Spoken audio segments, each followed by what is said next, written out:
ማርታ ለምን አትነግሪኝ? ምንድነው የሚያወሩት አልኩሽ እኮ። የሰላም ጉዳይ ነው። ስለ ሰላም ምን ሰምተው ነው? ለምን አትነግሪኝ? ሰውን ፈጽሞ ማመን የለብም። አባትሽን እያማሹ ነው? ኧረ አባዬ ታማኝ ነው። ልክ ነሽ። ሰውን ፈጽሞ ማመን የለብንም የምንለው ሰዎች ፍጹም ስላልሆኑ ነው። በቃ ሌላ ነገር የለም።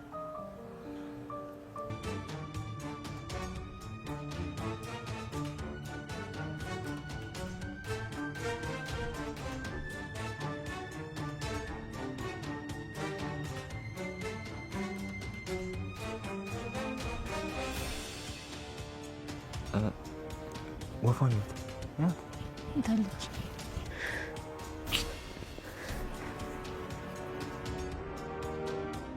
እንዴ? አንተ ልበላት ነው እንዴ? አየሽኝ ባለጌው አያየሽው አንተ ናታን ገባኝ። አይ ናታን ቀለል አድርገህ በቃ አይደለ እንድትመክረኝ ያክል ነው። መቼም ሰው ሁሉ የጋሪ ፈረስ ነው። ብቻውን ካሰበ የሚያስበው ነገር በሙሉ ትክክል የሆነ ነው የሚመስለው። እኔም ብቻዬን ያሰብኩት ነገር ትክክል ነው ብዬ አስብና ሰው ላይ ሲደርስ ግን ስህተት ይሆናል።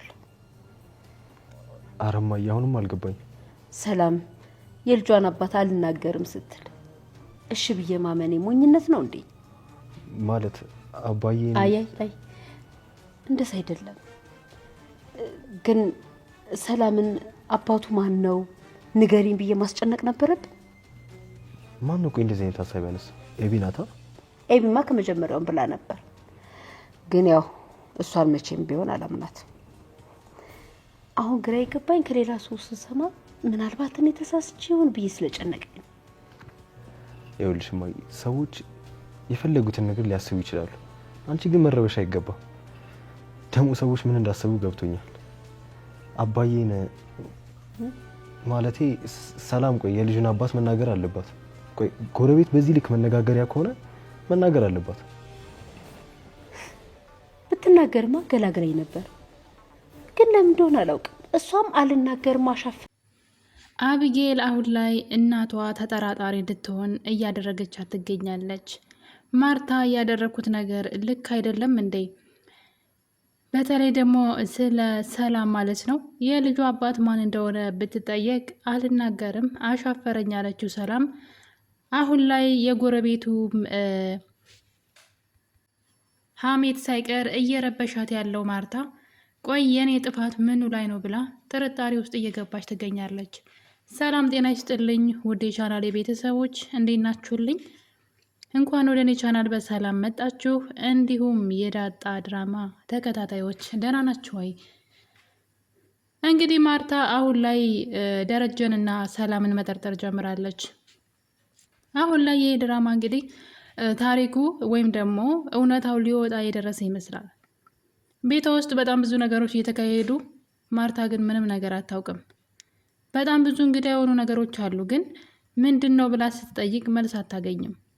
ለዛም እንግዲህ ነገሩን ትተው ነበረ። ነገር ግን ልጇ አቢጌል እንግዲህ ሁሉንም ነገር መጎርጎር መፈልፈል የምትወደው ልጇ አሁን ላይ ተሳክቶላት እናቷንም ሳይቀር ተጠራጣሪ እንድትሆን አድርጋታለች። ሰላም እንግዲህ የልጅን አባት አልናገርም ብላ አሻፈረኝ ብላለች። እነሱም እንግዲህ ካልፈለግሽ ብለው ትተዋታል። በጣም ነበር የጠየቋት። በተለይ ማርታ ብዙ ነገር አድርጋ ነበር እንድትነግራት። ሰላም ግን መናገር አልችልም እስከ መጨረሻው የልጅን አባት ብላ ነገሩ ተዘግቶ ነበረ።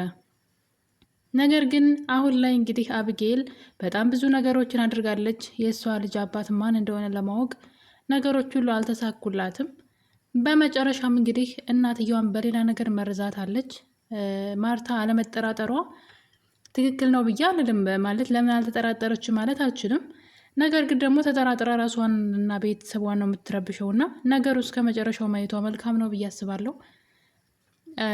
ምክንያቱም አሁን ለምሳሌ እሷ ዳጣን ምንም አይነት ጥርጣሬ የላትም ስለ ዳጣ። ነገር ግን ስለ ሰላም እርግዝና ነው። ስለ ሰላም እርግዝና እንግዲህ ደረጀ የሚያውቀው ታሪክ የለም። በጣም እኮ ጉድ እኮ ነው። ደረጀም አለማወቁ በጣም አስገራሚ ነው። እና እንግዲህ ማርታ ነገሩን ትታው ነበረ። ኖርማል ነው ስላልፈለገች ነው መናገር ብላ ትታው ነበረ። ነገር ግን አብጌል ያደረገችው ነገር ሁሉ አልሳካላት ሲል አሁን በመጨረሻ እንግዲህ አንድ ነገር አለቻት። ለዛው ምንም ያልተባለ የውሸት ወሬ።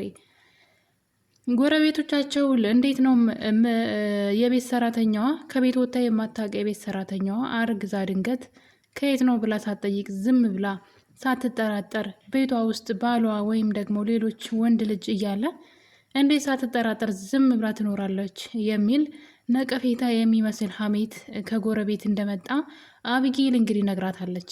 አሁን ላይ ማርታ ደንግጣለች በነገሩ። ከኔ አልፎ ጎረቤትን በዚህ መልኩ ጥያቄ ውስጥ ካስገባ እኔ እያደረግኩ ያለሁት ነገር ትክክል አይደለም ማለት ነው። አለመጠራጠሬ ትክክል አይደለም ማለት ነው። ሰላም እኔ ልጅሽ አባትን ተናገሬ ስትባል አልናገርም ስትል መተዌ ትክክል አይደለም፣ ባለቤቴ መጠርጠር ነበረብኝ እያለች ትገኛለች። እንግዲህ አንዳንድ ሰው እንደዛ ነው እና እንግዲህ ይህን ነገር ግን ለናታን አማክረው ነበረ። ናታንን ይህን ነገር አማክረኝ ብላ ስለሚወራው ስለ ሀሜቱ እኔ ትዳሬንና ቤቴን መጠራጠር አለብኝ ወይም ደግሞ ባሌን መጠራጠር አለብኝ ብላ እንግዲህ ጠይቀው ነበረ። እሱም እንግዲህ በምሳሌ አነጋገር አድርጎ ነግሯታል። ሰዎች ምንም ሊሉ ይችላሉ፣ ያልሆነ ማለት ያልሆነውንም ሆናችሁ ሊሉን ይችላሉ። ሊሆንም ይችላል እኮ ግን ሳንሆንም ሆናችሁ ማለታቸው የማይቀር ነው ብሎ እንግዲህ አንድ ምሳሌ አነጋገር እየነገራት ነበረ።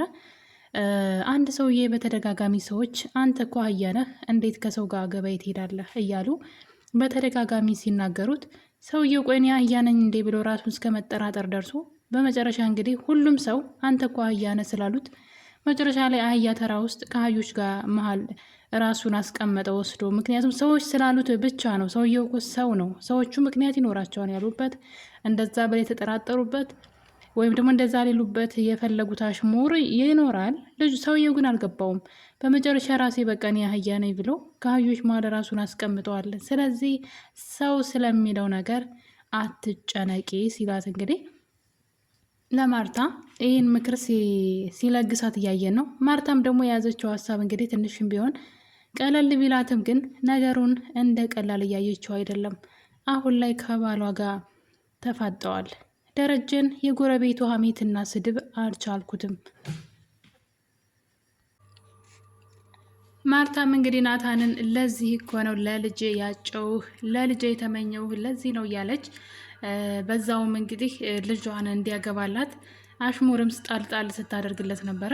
ናታን ግን በጣም ፈዘዝ ብሏል። ይሄ ነገር አብጌል እና እናቷ በጣም ነገሩን አምረውታል። የናታን ዝምታ ግን ወይ እምቢ ብሎ በግልጽ እንኳን ለማርታ እኔ አልችልም፣ እሷን ማግባት አልችልም ብሎ መናገርን ትቶት እንግዲህ ዝም እያለ ነገሩን እያለፈ ይገኛል። ማርታ እንግዲህ ይሄ ዝምታው የምርም ልጅቷን እንዲያገባት ልታደርገው ትችላለች ብዬ አስባለሁ። አብጌል አሁን ላይ ነገሩ ሁሉ አምራ እንግዲህ ጭራሽ ሽማግሌዎች መረጥኩ ወይ እያለች ናታንንም ማስጨነቅ ጀምራለች። ማርታ እንግዲህ አሁን ላይ አእምሯ በጣም ተበጥብጧል። አሁንም ሰላም እያገኘች አይደለም። በዛ ላይ ደግሞ እንግዲህ ሰላም ልጄን ማለት አብጌልን በጥፊ እዚህ ቀደም መታታለች። ምክንያቱም ደግሞ ዳጣ ናት ያቺ ልጅሽ ለምን በዛው አትቀርም ስትፈልግ ብላ እንግዲህ ተናግራት ነው ማለት እሷ ስትመጣ ነው የምትበሉት፣ እሷ ካልመጣች ምግብ አይቀርብም አይነት ነገር ብቻ የእናትነትን እንትን ለማለት እየሞከረች ነው። ሰላም ግን መረጋጋት አለባት። ያው እናት ልጇ አይደለች፣ ለብዙ አመት ሳታያት የኖረች ከባድ ነው እውነት ለመናገር ከሆነ። በሰላም ቦታ ሆኖ ዳጣ ልጇ እንደሆነች ስታውቅ በሰላም ቦታ ሆኖ ብናስበው በጣም ከባድ ነው። እንደውም ሰላም ቀለል ያደረገችው ነገሩን። ነገር ግን አሁን ላይ እወቁልኝ በሚመስል መልኩ ቤት ውስጥ እንግዲህ ሰላም ዳጣን ለብቻ በመንከባከብ ከሳሽ ጠቆርሽ እያለች አይኗን በማየት ስትተኛም ከኔ ጋር ነው የምተኛው፣ ስትበላም ከኔ ጋር ነው እያለች እንግዲህ ለብቻዋ ነው የምታበላት። ብቻ ምን አለፋችሁ ሌላ ነገር እያደረገች ትገኛለች። ያው የእናትነት ፍቅር እንትን ስላላት ያንን ለመወጣት ስለፈለገች ነው። ግን ነገሩ ግን ቤት ውስጥ በተለይ አቢጌል በደንብ እንድትጠራጠር እየሆነ መጥተዋል ማለት ነው። እዚህ ቤት የሆነ ነገር እየተፈጠረ ነው ብላ ለእናቷም ነግራት አለች። እዚህ ቤት እየተፈጠረ ያለውን ነገር አይተሻል ወይ? ሰላም በጣም ደስተኛ ሆናለች። በዛ ላይ ከዳጣ ጋር ያላቸው ነገር ምንም አላማረኝም እያለች እንግዲህ እናቷን አእምሮዋን መመረዝ ቀጥላለች። እውነት ቢኖራትም አብጌል ነገር ግን እየሄደችበት ያለው ነገር በፍጹም ትክክል አይደለም። አንዲት ልጅ ቤተሰቦቿን ለመበጥበጥ በዚህ መጠን መሄዷ በጣም ከባድ ነው። ይህ እውነት መውጣቱ አይቀርም ጊዜ ጠብቆ። እሷ ግን የሄደችበት ርቀትና ስታደርግ ስትለፋ የነበረው ይህንን ምን ልታገኝ እንደሆነ መጨረሻ ላይ ሲደርስ ነው የምታውቀው። ለምሳሌ በዚህ ጉዳይ እንግዲህ ማርታ እውነቱን ስታውቅ ሰላም ያረገዘችው ከደረጀ እንዲሁም ደግሞ ዳጣ የደረጀና የሰላም ልጅ መሆናቸውን ስታውቅ ማርታ ትዳሯን ብትበትነውና አልፈልግም ብላ ብትፋታ ያኔ አብጌል እስከ ዛሬ ድረስ ስታደርግ የነበረው ክፋት ሁሉ ለዚህ ነበር ወይ ብላ ራሷን እንድትወቅስ ነው የሚያደርጋት። ያው ካለፈ በኋላ ነው ሁላችንም ከስተታችን የምንማረው እና የአብጌል አካሄድ በጣም ያስጠላል፣ ጥሩ አይደለም። የማርታ መጠራጠር ደግሞ ትክክል ናት። አንዲት ሴት ቤቷ ውስጥ እንደዚህ አይነት እንግዳ የሆኑ ነገሮች እያየች ነገሩን ዝም ብላ ማለፏ አግባብ ነው ብዬ አልልም። አሁን ላይ እንግዲህ አንድ ነገር ብቻ ነው ደረጀም እንዲሁም ማርታም ተፋጠውበት ያሉ ስለ ዳጣ ነው። ማለት ደረጀ የሚያስበው ስለ ዳጣ ነው። ማርታ ደግሞ በፍጹም ስለ ዳጣ ምንም አይነት ሀሳብ የላትም። ሀሳቧ ሰላም ስላረገዘችው ልጅ ነው እና ሀሳባቸው ራሱ አልተገናኘም። እንግዲህ አሁን ላይ እውነቱን መናገር ሳይኖርበት አይቀርም አቶ ደረጀ ማለት ነው። ሰላምን በጣም ልጅቷን ልጄ ማለት ነው እየቀራት ያለው። እንግዲህ በአገኘችው አጋጣሚ እሷ የእሷ ልጅ እንደሆነችም እያወራች ሰምተናል። እንግዲህ ናታን ፎቶ እንዲያነሳቸው ውጭ ላይ ሆነው ፎቶ እያነሳቸው እያለ ቁርጥ እኮ እናትና ልጅ ነው ብትመስሉት፣ በጣም እኮ ነው የምትመሳሰሉት ብሎ ናታን ያወራል። እና ሰላም እንግዲህ ነን እኮ ታዲያ ብላ እንግዲህ ዳጣን አእምሮዋን ነክታታለች። ምክንያቱም ዳጣ በጣም ነው እንትን ያለችው፣ እናቷን ነው የናፈቀችው። እናቴ የት ናት አይነት ነገር ጀምራለች አሁን ላይ። ምክንያቱም ደግሞ እኔ እናቷ ነኝ ብላ ስለነበረ ነው ሰላም ነገሩን ወዲያው ብትሸፋፍነውም፣ ዳጣ ግን በነገሩ በጣም ተረብሻ ነበረ። እናቷን ነበረ እንግዲህ አባቷን እናቴን አምጣልኝ እያለች የምትጠይቀው ጥያቄ ትዝ አላት እና የእናት ናፍቆቷ በጣም ነው የጨመረው። ሰላም በዚህ አካሄዷ ከቀጠለች እውነቱን ለራሷን በነገራችን ላይ ዳጣ ሰላም እናቷ እንደሆነች ብታውቅ ምንም ችግር የለውም። ይህን ሁሉ ሚስጥር እስከ ዛሬ ድረስ ተሸክማለት ኖራለች። አይደለም ቀርቶ ይሄንን ማለት ነው እናትና ልጅ ከሚለያዩና እሷም ደግሞ ለምንድን ነው የምትንከባከበኝ በዚህ መጠን ብላ ከምትቸገር ደረጀ ለጊዜውም ቢሆን እናትና ልጅ መሆናቸውን መናገር አለበት። አሁን ላይ እንግዲህ ይሄ ቤተሰብ ትልቅ ችግር ሊገጥመው ነው። ደረጀ እውነቱን ከመናገር ወደ ኋላ አይልም። ያለዛ ግን በጣም ከባድ ነው የሚሆነው። ይህ ነገር ለማስተካከል እንግዲህ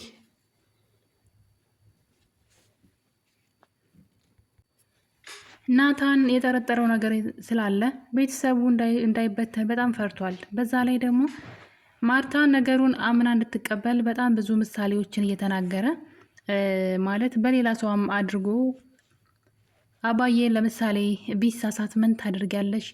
ይቅርታ ታደርግለታለሽ ወይ እያሉ እንግዲህ እያለ በተደጋጋሚ ሲጠይቃት ነበረ። እሷ ግን ይቅርታ እንደማታደርግለትና መወሰን የምችለው ደግሞ በቦታው ላይ ብትሆን ነው። ነገር ግን እኔ ባሌ ደረጀ ከኔ ውጭ ወደ ውጭ እያለች እንግዲህ ስትኩራራ ነበረ። ያው ከባድ ነው። እንደ ናታን እንዳለው የሰው ፍጹም የለውም። ደረጀ በጣም ብዙ ጉዶች አሉበት፣ የሚያውቀውም የማያውቀውም ማለት ነው። ስለዚህ ሰላም እኔ እውነት ለመናገር ከሆነ ሰላም እዚህ ቤት መውጣት አለባት ባይ ነኝ። በፍጹም እዚህ ቤት ውስጥ መውለድ የለባትም። ከቤታቸው መውጣት አለባት። የመጀመሪያውን የደረጀ ስህተት ነው። እሺ እሱ ግዴታው ነው መቀበል። ግን ሁለተኛውን ግን ልጄ ነው ብሎ መቀበል ለሱ ራሱ ከባድ ነው። የሚያውቀው ታሪክ የለምና ሰላም ማድረግ ያለባት ከዚህ በኋላ ከቤታቸው ወጥታ ቤት ተከራይታ ለብቻዋ መኖር ነው ያለባት።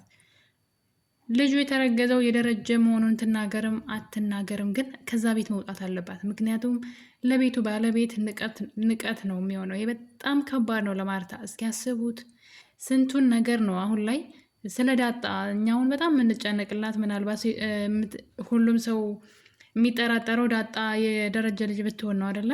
እሱ በጣም ቀላል ነገር ነው በነገራችን ላይ። የሚገርመው ግን ደግሞ አሁንም ያረገዘችው የደረጀ ልጅ መሆኑ ነውና ይህ ነገር ለማርታ በጣም ለክብሯ ራሱ የሚመጥን አይደለም። ስለዚህ ሰላም ያሁኑ ስራዋ የእሷ ስህተት ነው፣ የራሷ ባለጌነት ነው። ምናልባት ደረጀን የተበቀለች መስሏት የሰራችው ትልቅ ስህተት ነው። አንድ ባለትዳር ወንድ 2 ልጅ ወለደች ማለት ነው። አስቡ እንግዲህ ከቤት እመቤቷ የእኩል ልጅ ወልዳለች ለዚህ ሰውዬ ማለት ነው። እና በጣም ከባድ ነው። የሰውን ባል ሼር አድርጋለች፣ ተጋርታለች። ወይም ደግሞ ባልየው ዝሙት ሰርቷን እሷ ከሰው ባል ጋር ዝሙት ሰርታለች እና መውጣት አለባት ከቤት። አሁን ላይ ልጇን አገኘች አይደለ? ልጇ በህይወት እንዳለች ዳሰሰቻት፣ አቀፈቻት አይደለ? በቃ ከዚህ ቤት ወጥታ ለብቻዋ መኖር አለባት ብዬ ነው የማስበው። ምክንያቱም ማርታ ሄሊ አይገባትም። በጣም ይችን የመሰለች መልካም ሰው ማለት ነው። ማርታ በጣም መልካም ሰው ናት። በነገራችን ላይ በጣም ትሁትና ደግ ሴት ናት። ታዲያ የሁሉ ነገር ለእሷ ይገባን ብዬ አልልም። ስለዚህ ሰላም ማድረግ ያለባት አሁን ላይ ያን ቤት ለቃ መውጣትና ሌላ ቤት ሆና መውለድ፣ እንዲሁም ዳጣ ልጇንም አታጣትም። እንደውም በነፃነት ታገኛታለች ማለት ነው። እስኪ አስቡት ማርታ እንዴት ነው ይህን ነገር ሁሉ መቋቋም የምችለው? አሁን ላይ ማርታ መጠራጠርም ጀምራለች። ዳጣን አይደለም እየተጠራጠረች አለችው፣ በሆዷ ውስጥ ያለውን ልጅ መጠራጠር ጀምራለች ማለት ነው። የማን ነው ከማን ነው የሚለው አባቱን አልናገርም ማለቷ ነገሩን ማርታም አሁን ላይ እንድትጠራጠርና ባለቤቷ እንድጠረጥረው እያደረገ ነው። ስለዚህ ሰላም ለዚህ ነገር መፍትሄ ካላበጅችለት የዚህ ቤት ትዳር አሁን ላይ አደጋ ነው። በዛ ላይ ደግሞ በጣም ነው የሚያስጠላው፣ ደስ የማይልም እንጂ 2 ልጆችን ወልዳ እዛ ቤት ከ2 ሚስት ማለት ምንም ባይሆን 2 እንትን ሆኑ። በጣም ከባድ ነው። ለወሬ ራሱ አይመችም፣ ያሳፍራል። እና ስለዚህ ሰላም ክብሯን እንደጠበቀች እንግዲህ እስከዛሬ የሰራችው ስህተት እንዳለ ሆኖ ከዛ ቤት ውልቅ ብላ ነው መሄድ ያለባት። ቢያንስ ለሴትዋ ለሞራሏ ለክብሯ ሲባል ማለት ነው። ማርታዬን ሁሉ ነገር ሳታውቅ በላይዋ ላይ የተደረገ ግፍ ነውና በጣም ነው ያሳዘነችኝ። እውነት ይህን ሁሉ ስትሰማ እንዴት እንደምትሆን በጣም ነው የሚያስፈራው። እንግዲህ ዳጣ ድራማ አሁን ላይ እውነቶቹ ሁሉ ሊወጡ ትንሽ ነው የቀራቸው። በጣም ነው የሚያስፈራው። በቀጣይ ምን ይፈጠራል አብረን የምናየው ይሆናል። ቸር ቆዩልኝ።